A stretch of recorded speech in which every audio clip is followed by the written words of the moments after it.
In this chapter हम पढ़ेंगे different type of cloud का स्टैक क्या होता है। क्लाउड स्टैक हम आगे आने बढ़ेंगे। This is the all the syllabus of our this unit. Non wasting the time, let's move to our कोई कंटेंट। अब देखो क्लाउड कंप्यूटिंग स्टैक क्या होता है। आप जब भी किसी चीज को डेवलप करते हो तो डेवलपमेंट के टाइम पे हम जिन जिन फेजेस के थ्रू गुजरते हैं उन फेजेस को एक स्टैक में हमने मेंशन कर दिया है। सबसे पहले सुनते हैं ट्रेडिशनल आईटी स्टैक। इस स्टैक में क्या होता था कि जब भी पहले हमारी जो भी चीजें बनती थी डेवलपमेंट में, सब कुछ जो है मैनुअली मैनेज करना पड़ता था। पहले हम एप्लीकेशन बनाते थे, फिर उसे रन टाइम पे चलाते थे, फिर उसकी सिक्योरिटी एंड इंटीग्रेशन बैकएंड पे करते थे, उसे डेटाबेस में लिंक करते थे, देन उसे सर्वर्स में लिंक करते थे, फिर हमें उसके वर्चुअलाइजेशन बनाते थे, मीन्स क्लाउड पे डालना कि वो एक्सेसिबल हो थ्रू अ लिंक। देन हम हाइपरवाइजर लगाए। हाइपरवाइजर क्या होता है? कोड होता है जो कि वर्चुअलाइजेशन को इनेबल करता है। फिर उसकी क्लाउड स्टोरेज होती थी, ठीक है। और अब डेटाबेस बनाया तो डेटाबेस को स्टोर भी तो कहीं पे करना पड़ेगा ना। जैसे अब तो आ गया है मोंगोडीबी की एटलस आ गई है, एडब्ल्यूएस आ गया। That's all the example how storage manage. And then networking, ये हमें खुद सब कुछ मैनेज करना पड़ता था।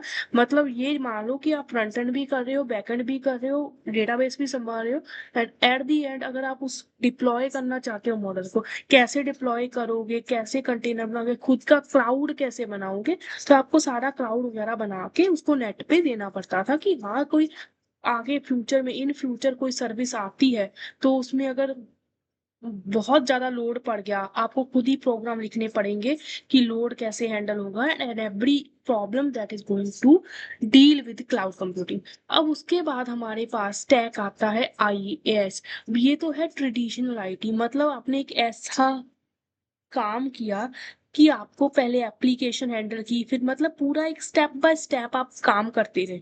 लेकिन अगर आपको इतनी नॉलेज नहीं है, then what is the other option of cloud computing? Then traditional IT के ऊपर हमारा फेस होता है आईएएस। आईएएस मतलब इंफ्रास्ट्रक्चर एज अ सर्विस। आप क्या करते हो, जो ये लास्ट का पार्ट है ना, virtualisation, server, storage and networking, physical server जो क्लाउड को या फिर आप कह सकते हो वर्चुअलाइजेशन को एक हकीकत बनाती है ना, वो आप हैंडल नहीं करते। मतलब जो हम प्रैक्टिकल एज स्टूडेंट्स करते हैं, लाइक एप्लीकेशन बनाती, फ्रंट एंड बना दिया, बैक एंड बना दिया, उसकी सिक्योरिटी इंटीग्रेट कर दी, डेटाबेस बना लिया, फिर उसके सर्वर बना ले। बट वी डोंट केयर कि एडब्ल्यूएस मैंने ले लिया या फिर रेंडर। मान लो मैंने रेंडर पे अपनी वेबसाइट होस्ट कर दी, आई डोंट केयर अबाउट कि बैकएंड में उसको कैसा संभाला जा रहा है, कैसे उसकी स्टोरेज होगी, कैसे मेरा रन टाइम पे लो लेटेंसी कम होगी। जितनी भी एग्रीमेंट है वो आपको एसएलई में मिलेगी। आप हैंडल नहीं करोगे कि कैसे फिजिकल सर्वर से लिंकेज हो रही है। वो सारा आपको platform, render platform, railway Vercel ये प्रोवाइड करता है, ठीक है। उसके बाद हमारे पास आता है platform as a service. Platform as a service means आप किसी वेब कुछ बना ही नहीं रहते हो, ठीक है। आप इंटीरियरली कुछ नहीं बना रहे, आपको बेसिक कोड आना चाहिए जिसमें आप सिर्फ एप्लीकेशन का काम करोगे। Other than this it will be managed by the service provider. आप देख रहे हो कितना काम हमारा इजी हो गया। ना ही तो हमें केयर करनी पड़ी सिक्योरिटी की, ना ही हमें डेटाबेस की कुछ करनी पड़ी, ना सर्वर की। यहाँ तक हम डॉकर वॉकर का दिमाग लगा देते थे, कंटेनर बना लो या कोई और काम। यहाँ सिर्फ हमें एप्लीकेशन डेवलप करनी कि आप एक डेवलपर हो, आपके पास प्लेटफॉर्म है। इंफ्रास्ट्रक्चर की बात मैं नहीं करी, ये इंफ्रास्ट्रक्चर था, आपके पास एक प्लेटफॉर्म मिल गया। आपको बस बेसिक कोडिंग करनी, लाइक एसक्यूएल आती हो, फ्रंट एंड बना दो, बैक एंड बना दो। Everything other than that will be manage by this. This is particularly example of render. I have mistakenly told render over here because render में हमें बिल्टेड server बन सकते हैं। हमें यहाँ पर क्लस्टर बनाना, अपने से डॉकर में हम क्लस्टर बनाते हैं AWS. This is example of that because हमें कुछ ना कुछ तो क्लाउड के लिए काम करना पड़ता है। In this render is a perfect example when you are going to use platform as a service. अब देखो स्टैक क्यों बोला है। स्टैक होते हैं ट्रेडिशनल आईटी, उसके बाद आईएएस होता है इंफ्रास्ट्रक्चर, फिर पैस, फिर आता है SaaS। सर SaaS क्या होता है? मतलब आपको पूरी की पूरी सर्विस मिल गई। गूगल ड्राइव का एक सॉफ्टवेयर आपको आ गया, बस आप एक यूजर की तरह काम कर रहे हो। आप एक यूजर हो, आपको बस वो सॉफ्टवेयर यूज करना है। आपको नहीं पता वो कैसे बना है, क्या हो रहा है। जैसे अभी कोई आपके पास प्ले स्टोर पे आप ऐप डाउनलोड कर लो, वो आप as a service user use कर रहे हो, आपको नहीं पता उसमें कैसा काम चल रहा है। तो ये एक जो है स्टैक की तरह काम करता है। फर्स्ट लेयर होती है एप्लीकेशन, उसके बाद हम आते हैं प्लेटफॉर्म बनाना, फिर हमें आता है उसकी कंटेनर वगैरह बनाना, फिर उसके बाद जो बची हुई चीजें होती हैं, अगर आपको फुल टाइम करना है क्लाउड को डिप्लॉय करना, then we deal with this thing. I hope it is quite clear with you all. Next thing is, अब आता है हमारे पास डिफरेंट टाइप ऑफ आर्किटेक्चर। ठीक है, अब देखो दुनिया में बहुत सारे क्लाउड के मॉडल्स हैं। ठीक है, अब different different cloud models, cloud के आर्किटेक्चर्स हैं। हर चीज का सिस्टम आर्किटेक्ट होता है कि सिस्टम बना कैसे है। वैसे क्लाउड को जब बनाया गया था, उसके डिफरेंट डिफरेंट आर्किटेक्ट हमारे पास आते थे।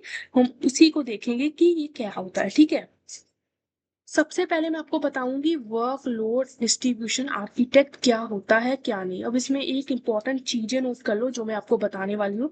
Cloud usage monitor, audit monitor, hypervisor, logical network perimeter, resource cluster and resource application. ठीक है, ओके। अब ये होता क्या है, लेट्स अंडरस्टैंड। अब इस चीजों को जो मैंने अंडरलाइन करवाई है इसे भी हम समझेंगे। Okay, next thing I think this one is okay, I think yes. अब देखो workload distribution, workload distribution, okay. अब जैसे ही आपको ये नाम सजेस्ट करता है कि इस आर्किटेक्चर मतलब दिस पार्ट ऑफ क्लाउड क्या करता है, कि मान लो आपके पास एक क्लाउड सर्वर है। ठीक है, क्लाउड सर्विस प्रोवाइडर हो। ठीक है, अब आपके पास मल्टीपल यूजर हिट कर रहे हैं, मल्टीपल यूजर्स आपको हिट करे जा रहे एक सिंगल सर्वर को। ठीक है, ये है single server, this is a single server of cloud. ठीक है, इसलिए कोई और सर्वर नहीं बनाया, हो सकता है ये फिजिकल। तो अगर यहाँ पर 1 मिलियन यूजर आ गए, हो सकता है कि हमारी जो वेबसाइट है वो लोड होनी कम हो जाए। हो सकता है उसको 20 मिनट लग जाए, हो सकता है उसे 10 मिनट लग जाए। तो ये बहुत ही अनोइंग होगा, कस्टमर उसको छोड़ देंगे और दूसरी साइड पे चली जाएंगी, टोटल लॉस होगा। तो लॉस को ओवरकम करने के लिए दूसरा प्रोसेस क्लाउड में आया, डिस्ट्रीब्यूशन सिस्टम, डिस्ट्रीब्यूटर आर्किटेक्चर। इसमें क्या होता है कि instead of having a big server, one server, you are just dividing the cloud architecture into distributed, means we are just using mini servers, multiple servers, and are making copies of our data, copy of our service, or having the unique service on different servers and are located as per the location that is perfect for a user or that is convenient to a particular user. You are just keeping that local servers over दिया। अब क्या होता है, अब देखो तुम्हारे पास multiple servers हैं, multiple server हैं डिस्ट्रीब्यूटर आर्किटेक्चर में, जो कि नेटवर्क वेब में लिंक है। ठीक है, अब यूजर आता है। ठीक है, अब यूजर आ गए 3 से 4, 5 से 6, 7 से 8। ठीक है, अगर सारे के सारे जो यूजर है वो सर्वर नंबर 1 पे जाएंगे तो सर्वर नंबर 1 तो पागल हो जाएगा ना। It have multiple request over there, he won't understand कि इन सब को यूजर्स को कैसे हैंडल करना। अब कंपनी ने तो 3 सर्वर लिया ना, कंपनी को तो तीनों की कॉस्ट देनी पड़ रही, तीनों को मेंटेन करना पड़, तो 2 सर्वर हमारे यहाँ पर फ्री है। अब उनको एफिशिएंटली मैनेज करने के लिए कंपनी ने क्या किया, यहाँ पर लोड बैलेंसर लगा दिया। लोड बैलेंसर क्या करता है कि जितनी मल्टीपल रिक्वेस्ट आ रही है वो बजाय हम एक सर्वर पे बेचे, वो क्या करता है उन सर्विसेज और या रिक्वेस्ट को डिवाइड करता है और तीनों में इक्वली डिवाइड करता है। इससे क्या होता है, वेबसाइट जल्दी लोड होती है, तुम्हारी सर्विस जो है वो जल्दी पहुंचेगी, कम लेटेंसी से पहुंचेगी, यूजर हैप्पी होगा और उससे एनोइंग फील नहीं होगा। तो लोड बैलेंसर ये काम करता है। और मैंने आपको बताया था कुछ इंपॉर्टेंट टर्म्स याद करने के लिए, वो भी मैं आपको डिस्कस करूंगी। Cloud usage monitor, load balancer के बाद two type of load balancer भी है, टाइप 4, टाइप 7। टाइप 4 ऐसा लोड बैलेंसर होता है जो ट्रांसपोर्ट लेयर पे होता है। ट्रांसपोर्ट लेयर होता है, इस बंदे को कुछ नहीं पता कि तुम्हारे डेटा पैकेट में एक्चुअली क्या इंफॉर्मेशन है, किस सर्वर में क्या इंफॉर्मेशन जा रही है। इट ओनली नो कि आपको ये सर्विस है, आपको ये पैकेट है, आपको ये पैकेट किसी सर्वर पे डिस्ट्रीब्यूट करना है। इट डजेंट हैव कि अब मैंने याद नहीं रखेगा ये मैं किस सर्वर पे ये हिट कर रहा हूँ या फिर क्या डेटा है इसमें। लेकिन जो ट्रांस 7 होता है ये बहुत ही मतलब काम का होता है, इंटेलिजेंट होता है। इसे पता होता है कि कौन सी इंफॉर्मेशन क्या कंटेन करती है और किस सर्वर के पास जा रही है। उसके बाद हमारे पास एक जो लॉजिक आता है वो होता है क्लाउड मॉनिटर, ठीक है। क्लाउड यूसेज मॉनिटर, ठीक है। अब देखो तुम एक सीसीटीवी कैमरा घर पे लगा देते हो, ठीक है। सीसीटीवी कैमरा क्या करता है, तुम्हारे घर पे नजर रखता है, ठीक है, कैसी चीजें हो रही हैं, क्या हो रहा है। वैसे ही हम एक क्लाउड यूसेज मॉनिटर यूज करते हैं। ये मॉनिटर कुछ नहीं करता, बस तुम्हारे जितने रिसोर्स तुम्हारे यूज हो रहे हैं, कितनी रिक्वेस्ट तुम्हारे सर्वर पे आ रही हैं, वो सारी ये जो है उन पे नजर रखता है। अब मान लो तुम्हारी वेबसाइट पे किसी लॉगिन किया, ठीक है, यूजर ने। अब उसका लॉगिन जो डेटा होगा, log time, log date, log time, वो जो है क्लाउड यूसेज उस पे नजर रखेगा। उसने कितने रिसोर्स यूज कर लिए सीपीयू के। अगर भाई तुम नजर ही नहीं रखोगे, तुम्हें पता ही कैसा लगेगा कि उसकी रिसोर्सेज कम हो रहे हैं। तुम्हें उसे और रिसोर्सेज देने पड़ेंगे एज पर द यूजर ने जो नीड है। अगर उसे तुम नहीं नजर रखोगे, तुम्हें रियल टाइम में पता नहीं लगेगा रिसोर्सेज का, तुम उसे रिसोर्स प्रोवाइड नहीं करोगे, यूजर वहां से चला जाएगा, बोलेगा घटिया क्लाउड है, मैं जा रहा हूँ यहाँ से, ठीक है। क्लाउड मॉनिटर ये करता है, नजर रखता है। अब जब लॉगिन है, अब लॉगिन डेटा है या फिर कोई भी तुम सिंपल एक नजर रखने वाला सीसीटीवी वगैरह बोल सकते हो, कुछ लॉगिन के लिए एक्सेसिबल या फिर किसी की एक्टिविटी को चेक करने के लिए होता है। कुछ लोग रिसोर्सेज मैनेजर करने के लिए क्लाउड यूसेज मॉनिटर लगाते हैं। उसी हिसाब से वर्कलोड डिस्ट्रीब्यूशन में क्लाउड जो यूसेज मॉनिटर होता है वो एक नजर रखता है कि कितना जो हैंडल है वो किस सर्वर पे रिक्वेस्ट करी है, ठीक है।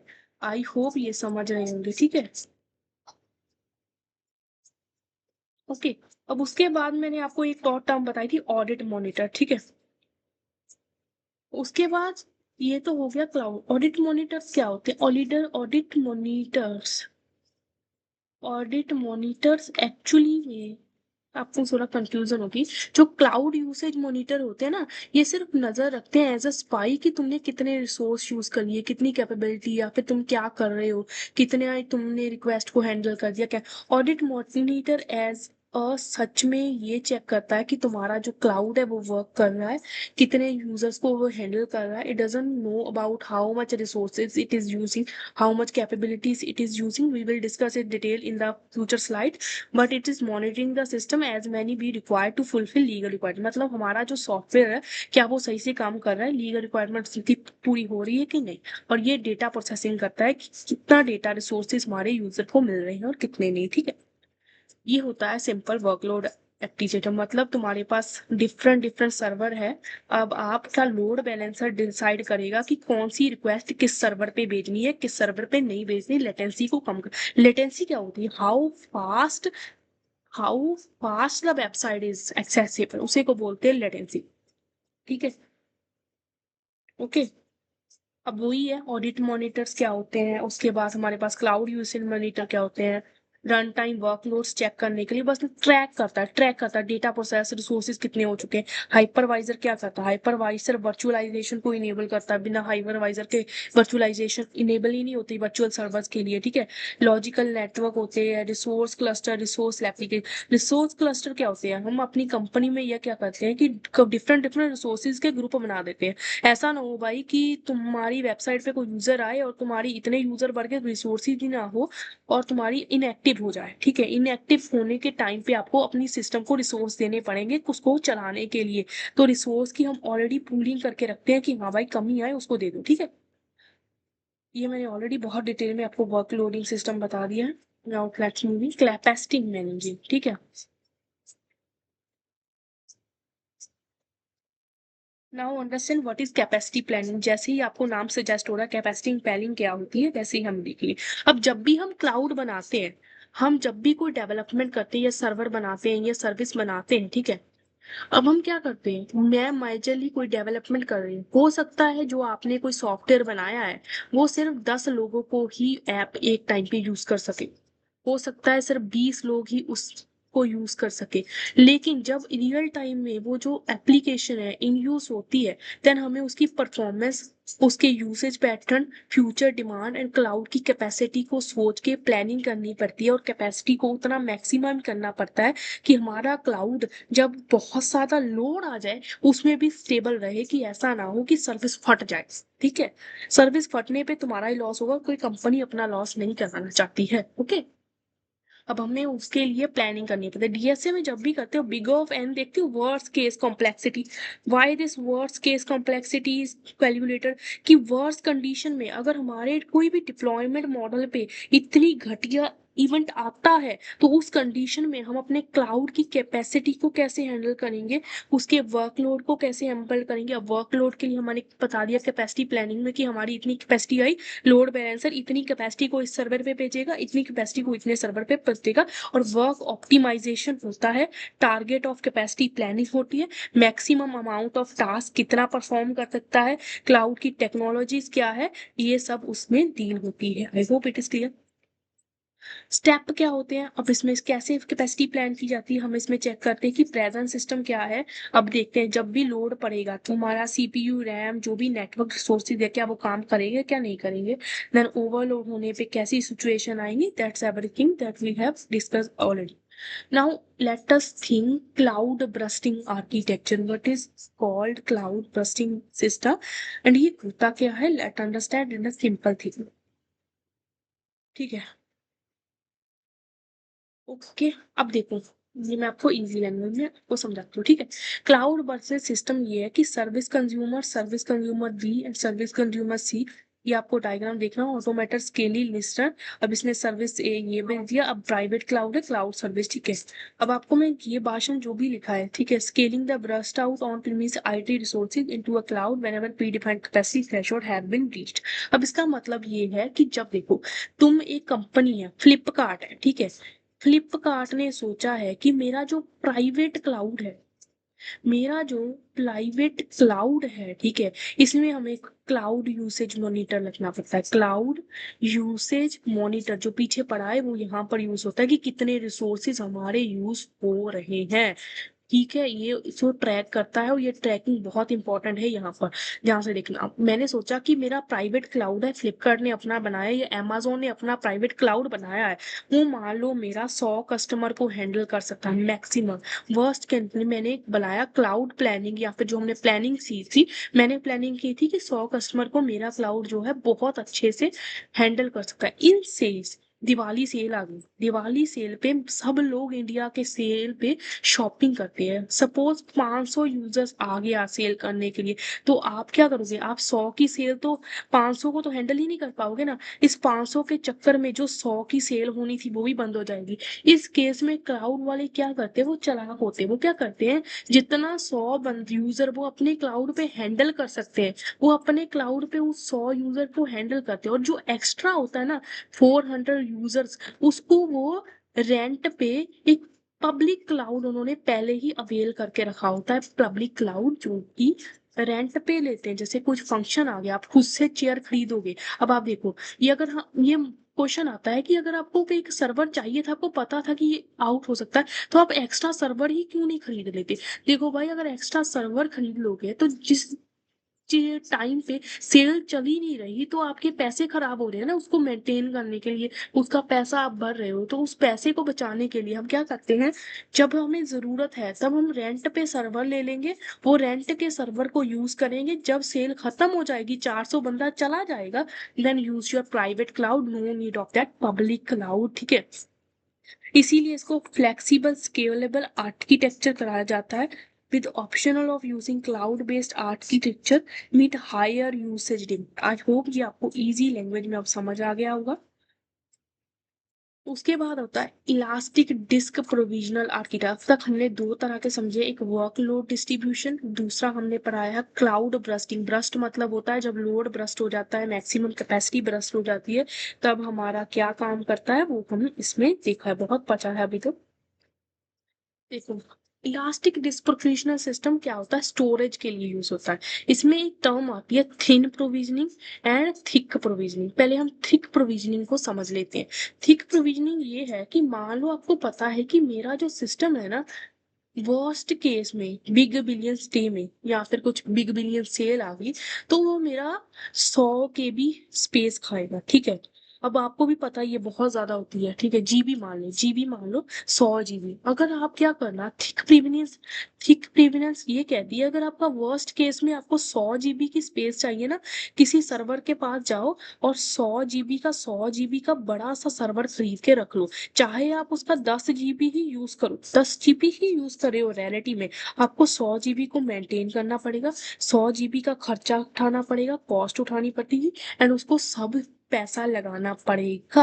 Everything you have to manage for standard user even you are not using that space. So इस कंडीशन में हमारा इलास्टिक डिस्क प्रोविजनल आता है कि इलास्टिक मतलब होता है कि फ्लेक्सिबल हो भाई, जितनी स्टोरेज चाहिए उतनी स्टोरेज तुम अपने यूज के हिसाब से स्टोर कर रहे हो, यूज कर रहे हो। ये कैसे काम करता है देखिए। अब देखो तुम्हारे ना पीछे जो स्पेस होती है सर्वर में, वैसे डिस्क में डिवाइड होती है, डब्बों में डिवाइड होती है। मान लो आपने क्या किया, किसी के साथ एग्रीमेंट किया कि भाई मेरे को ना प्रोविंस्ड स्पेस, मतलब कि ये कि वर्स्ट केस में मेरे को 500 GB की स्पेस चाहिए होगी, ठीक है। मान लो वो बोला कि ठीक है, एग्रीमेंट हो गया कि 500 GB की स्पेस चाहिए, तो कंपनी बोली कि जब भी आपको जरूरत होगी वर्स्ट केस में तो हमको कहीं से 500 GB की स्पेस अरेंज करा देंगे। तो वो क्या करेगा, उससे पूछेगा कि अभी आपको कोई प्रोजेक्ट बना रही हो but in hand normal days में कितनी रिक्वायरमेंट, नॉर्मल डेज में उसने बोल दिया 200 GB की ही मेरे को रिक्वायरमेंट है जो कि मैंने अचीव की रखी है। तो वो क्या करेगा, डिस्क में सिर्फ 200 की 200 GB की स्पेस कंपनी को अलॉट कर देगा। 500 की एग्रीमेंट हुआ, जब कभी उसको जरूरत होगी तो वो 400 GB और उसको स्पेस प्रोवाइड कर देगा और पैसा ले लेगा जब भी जरूरत होगी। Other than that you just have to pay for 200 GB space only. और तुम्हें ये वाली स्पेस नहीं, अब तूने ये कर लिया, अब उसमें से यूज, मान लो आपने 200 GB उसे और एलोकेट करा लिया, लेकिन आप उसमें से यूज सिर्फ 100 कर दे। आपकी 100 जो है ना वो फ्री रहेगी, वो आपकी फ्री रहेगी, आप जब मर्जी यूज कर सकते। गूगल ड्राइव में आपकी स्टोरेज होती, कुछ यूज कर लेते कुछ खाली होती है, ठीक है। वैसे ही ये काम करता है, अगर आप पैसा दे दोगे गूगल पे को, वो और स्टोरेज उसमें ऐड करता रहेगा और यूज करता रहेगा। एक आपने कंपनी को एक पूरा रिटर्न फॉर्मेट में दे दिया कि this is my requirement, this is everything you have to provide me as elasticity. देखो 450 की मेरी रिक्वायरमेंट है, मुझे ये चाहिए, जब भी बुरे वक्त आएंगे उसने डिस्क में एलोकेट कर दी है। यूज्ड अभी मेरी 0 है, मैंने कोई नहीं यूज की, लेकिन 450 की ही मेरे को एलोकेट। इसका मतलब वो क्या किया कि तुमने 450 ही वर्स्ट केस में चाहिए और 450 ही आपको कर दी है एलोकेट। इसका मतलब आपको 450 GB ही पैसा देना पड़ेगा। अगर आप थिन प्रोविजनिंग करते तो आप बता दे कि नहीं भाई मेरे को 100 यूज करना है तो 100 का ही पैसा मैं दूंगी और वर्स्ट केस में जितनी मैं यूज करूंगी उतना मैं पैसा ऐड ऑन करती रहूंगी। तो ये आपको भी बेनिफिट करेगा और कंपनी को, कंपनी क्या करेगी, तुम्हारी जो बची होगी स्पेस होगी वो किसी और को रेंट दे देगी ना। हमने पढ़ा है क्लाउड ब्रशिंग सिस्टम में भी, रेंट पे काम चलता है तो रेंट देते रहो, पैसा लेते रहो। आप इस यूजर से भी रिसोर्स देने के पैसे ले रहे हो, आप किसी और को रेंट करके भी पैसा कमा रहे हो, this will be beneficial for company also ना। ये वही भाषण सारा है कैसे हो रहा है चीजें देखो। प्रोविजनल स्पेस हो गई, डायनेमिक डिस्क एलोकेशन हो गई है to disk for the virtual service. फिर disk are created by thin provisioning program है saved in a folder of near zero size. The size of this folder and file grow as operating application are installed and additional files are copied onto the virtual service. The pay as per use monitor track the actual dynamic allocates total for billing purpose। अब इसमें क्या होता है, ये दो चीजें ध्यान देखना। We have cloud usage monitor and cloud resource replication, ठीक है। क्लाउड यूसेज मॉनिटर वही होता है कि आपको रिसोर्सेज पे एक नजर रखने वाला सीसीटीवी कैमरा रख दिया, बहुत इंपॉर्टेंट होता है। आपको पता लगे आपने कितनी स्पेस यूज करनी है, कितनी खाली पड़ी, उसी के हिसाब से आपको पैसा देना पड़ेगा, otherwise don't pay for the resources. Resource replication, अगर आपके पास एक रिसोर्स खत्म हो गया, रिसोर्स रेप्लिकेट रखने हैं इलास्टिक डिस्क पे, देन आप रख सकते हो, फॉल्ट टॉलरेंस में आपके काम आएंगे। अब आता है resource pooling architecture. In now हमने क्या क्या पढ़ लिया है, वर्कलोड आर्किटेक्चर पढ़ लिया है, क्लाउड बस्टिंग आर्किटेक्चर पढ़ लिया है, उसके बाद हमने क्या पढ़ा है, इलास्टिक डिस्क, ये होता है रिसोर्सेज के लिए, वर्स्ट केस में ये होता है स्टोरेज के लिए, ये होता है वर्कलोड को डिस्ट्रीब्यूट करने के लिए। अब आता है resource pooling architecture. Resource pooling क्या कहता है कि तुम्हारे जब भी तुम्हारे पास जरूरत है, for example for now you have limited resources in your cloud.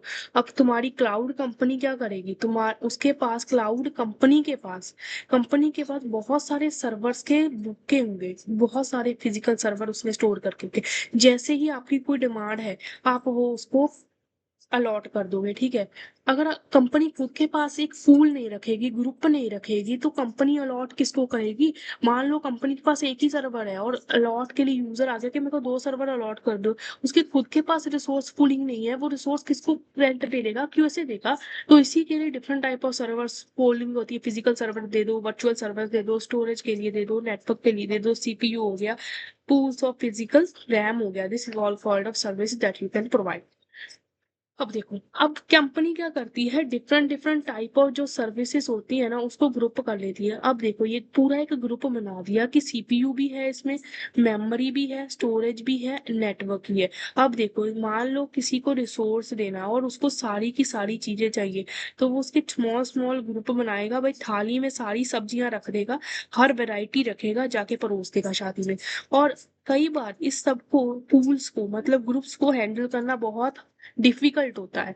तो कंपनीज उसको हैंडल करने के लिए हायरार्किकल स्ट्रक्चर इस्टेब्लिश करती है, जो कि ट्री के टाइप पे नोड्स की तरह से ये जो ग्राफ बनता है और रिसोर्सेज हमारे होते हैं, हर नोड पे हम जाके उसको एलोकेट हो जाता है। ये इंटरनली चीजें होती हैं। फॉर नाउ जस्ट थिंक की रिसोर्स पूलिंग आर्किटेक्चर होता क्या है। उसके बाद आता है dynamic failure detection and recovery architecture, ठीक है। इसका मतलब क्या है, हम जरा ध्यान से देखना, ठीक है।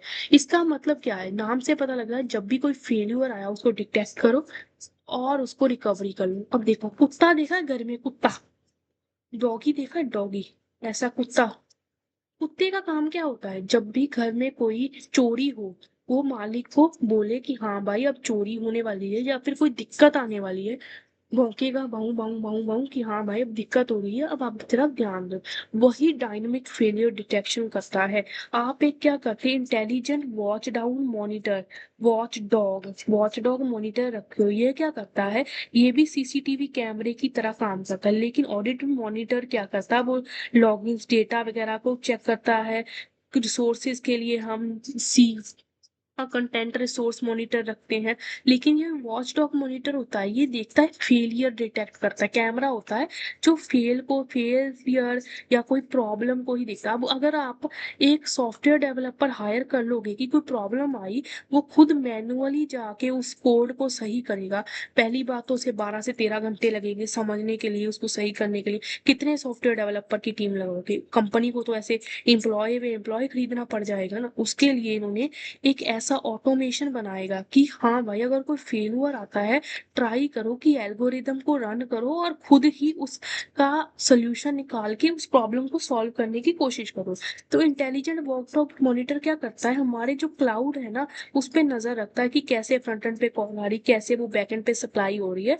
एंड देन अगर कोई फेलियर आता है, तो वो जो डॉगी है ना, वो डॉगी बीप करने लग जाता है कि हाँ बीप, या मैसेज करता है क्लाउड प्रोवाइडर को या एडमिन को कि हाँ भाई यहाँ पर प्रॉब्लम आ गई। अब जो भी वहाँ प्रॉब्लम होगी, जो भी मैसेज ये वाला डॉगी भेजेगा, वो वाला मैसेज जो है वो रिसिलियंट वाले डॉगी को जाएगा। रिसिलियंट वॉच डॉग क्या करेगा कि हाँ भाई मेरे को पता लग गया, मेरे भाई ने मुझे बता दिया भंग भंग करके कि मेरे पास कोई दिक्कत आई है।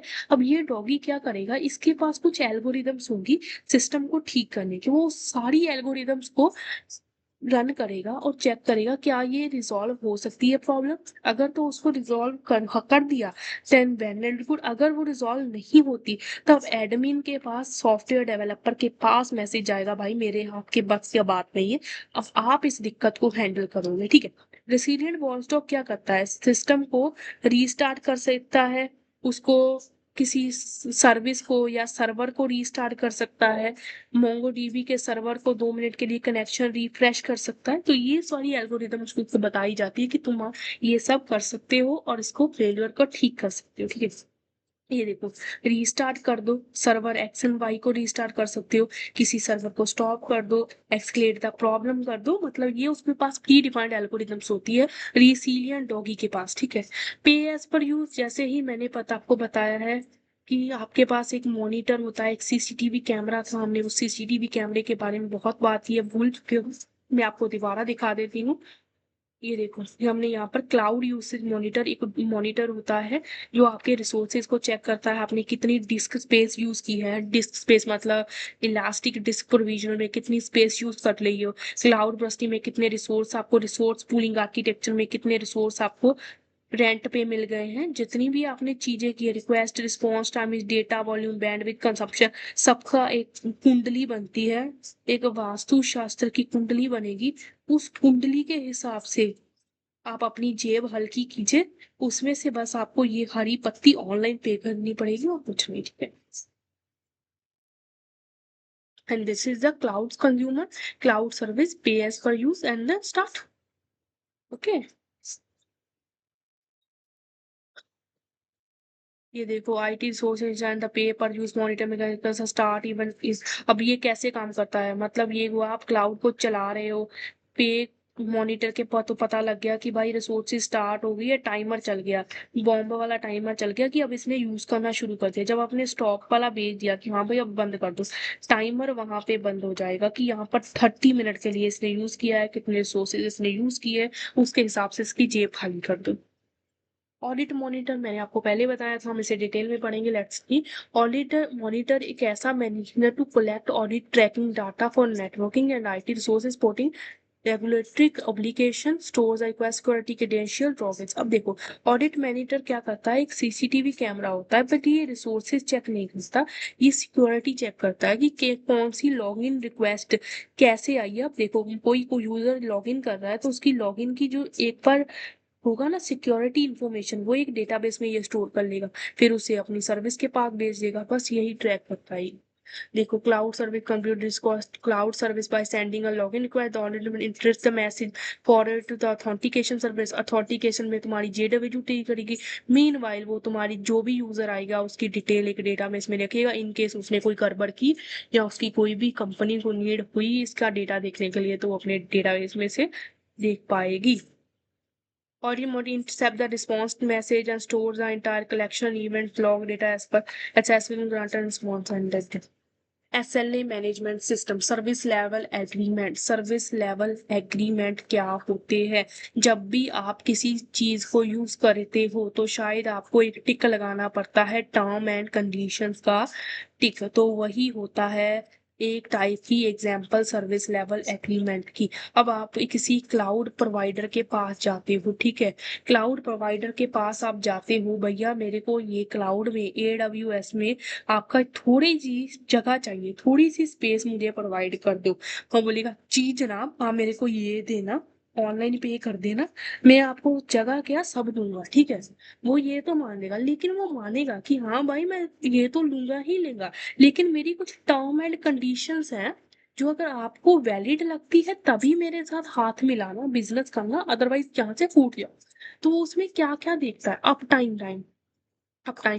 कंपनी बताती है कि आप हमारा सर्वर 99% इतने टाइम पे अप रहता है, अगर मेरा सर्वर इससे कम जो है अप रहेगा तो हम आपको पैसा दे वापस करेंगे, कुछ पार्ट और कुछ परसेंटेज हम आपको पे कर देंगे, आपका नुकसान हम भरेंगे, हम आपसे प्रॉमिस करते हैं, इसीलिए आप हमारी सर्विस लो। मार्केटिंग समझ सकते हो आप, उसके साथ थोड़ा थोड़ा लिंक कर सकते हो। उसके बाद डाउन टाइम का भी बात होती है कि हमारा सर्वर कुछ घंटों के लिए डाउन हो सकता है, अगर इससे ज्यादा हुआ तो हम आपको रोकड़ा पे करेंगे। ऐसे ही हमारे पास एग्रीमेंट्स होते हैं सर्विस लेवल एग्रीमेंट्स में, जिससे ऑल की यूजेज एडमिट पोर्टल पे या ये सारे सर्विस लेवल एग्रीमेंट हुए, अगर वो नहीं होता है तो mechanism observe the run time performance service ensure the fulfil. अब मॉनिटर क्या करता है, monitor mechanic service level monitor ये क्या करता है, ये इंश्योर करता है कि तुम्हारी जितनी भी एग्रीमेंट हुए थे ना यूजर के साथ वो सारे फुलफिल हो रहे हैं, कि अप टाइम है, डाउन टाइम है, लेटेंसी कितनी। अगर वो डाउन हो गया तो मतलब तुम्हारी जो ब्रीच हो गया, जो भी तुम्हारे एग्रीमेंट हुआ, एग्रीमेंट ब्रीच हुआ, then you can say agreement breach हो गया, you can't proceed with it, आपको पैसा देना ही पड़ेगा। कंपनी बोलेगी भाई कस्टमर के साथ कुछ एक लीगल अटैचमेंट भी रखनी पड़ती है, नहीं तो कस्टमर सब आपके यहाँ से भाग जाएंगे, ठीक है।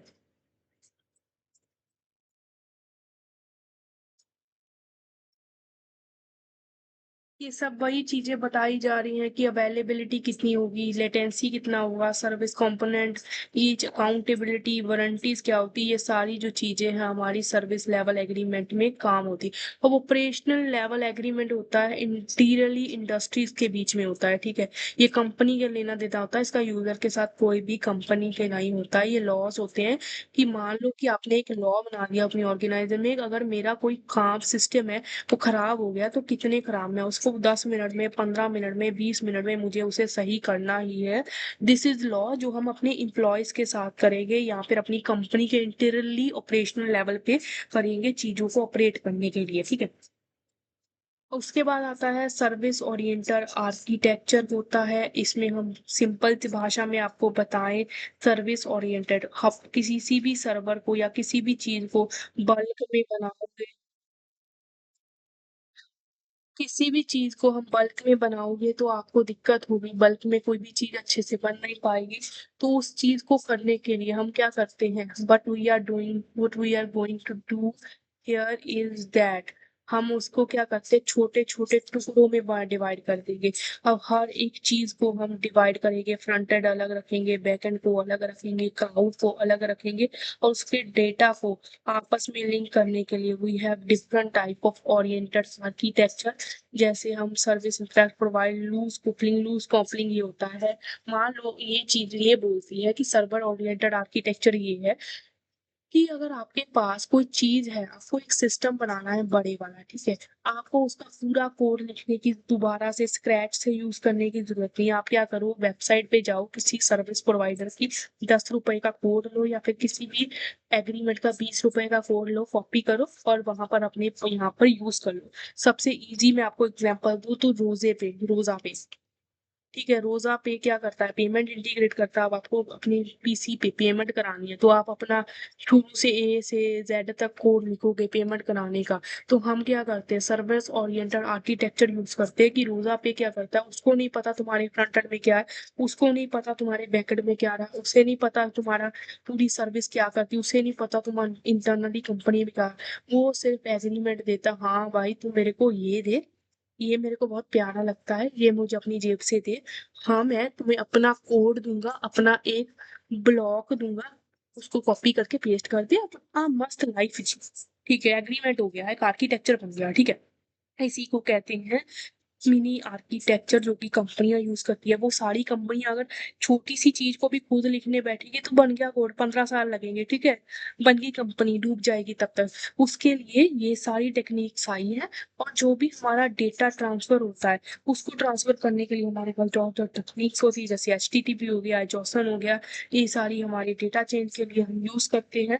उसके बाद इसके बेनिफिट क्या है, ग्रेट बिजनेस होता है, फास्टर होता है, ability to leverage functionality in market. अब भाई रोजा पे तुम यूज कर रहे हो, खुद से A to Z रोजा पे बनाओगे अपनी वेबसाइट पे, मुझे नहीं लगता तुम एक महीने में अपनी स्टार्टअप इस्टेब्लिश कर पाओ। Other than if you are good programmer you can, but I don't think you can make that much research और that much security in your own रोजा पे, जो कि एक प्रॉपर इस्टेब्लिश स्टार्टअप में ऑलरेडी दिमाग लगा के बंदे हायर करके तुम्हें कोड प्रोवाइड करे।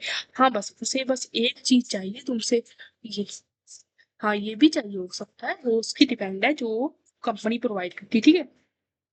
अब देखो cloud computing architecture front end होता है, बैक कैसे चीजें बनती हैं। फ्रंट एंड वही एप्लीकेशन पार्ट होता है, जीयूआई, जैसे तुम यूजर किसके साथ लिंक करेगा, यूजर को पिछले आने जाने से कोई पता नहीं होता, उसे बस फ्रंट एंड से लेना देना होता है। बैक एंड क्या होता है, बैकएंड होता है, एप्लीकेशन होती है, सर्विसेज हम क्या बताते हैं, रन टाइम उसे क्लाउड कौन सा यूज कर रहे हैं, उसमें स्टोरेज क्या यूज करें, इंफ्रास्ट्रक्चर मैनेजमेंट, सिक्योरिटी, इंटरनेट क्या यूज करें, इसको सारा कहते हैं कि बैकएंड में हम सारी चीजें कर रहे हैं। अब क्लाउड कंप्यूटिंग का बेनिफिट क्या होता है, क्लाउड कंप्यूटिंग से सिंपलर होता है, data processing, provide high security, modular, बेटा डिसास्टर, ये सारी बातें आप खुद पढ़ लेना। मुझे ये थ्योरी वाली चीजें पसंद नहीं है, मुझे तो एग्जाम्पल वाली चीजें पसंद है। आई होप आपको ये सब चीजें जो है मेरी तरफ से क्लियर होंगी, मैंने आपको सारा उससे प्रॉपर समझाया। अदरवाइज अगर if you are interested in reading all this theory part, मैं नहीं भेजूंगी, गूगल पे जाइए खुद ढूंढिए, क्योंकि ये सब बहुत चीजें होती है, थ्योरी मुझे अच्छी नहीं लगती। I hate theory, I just love teaching in a simple manner. I hope I that you like it. If you like it, just tell me for more content for next chapter. Till then, give best in your class test.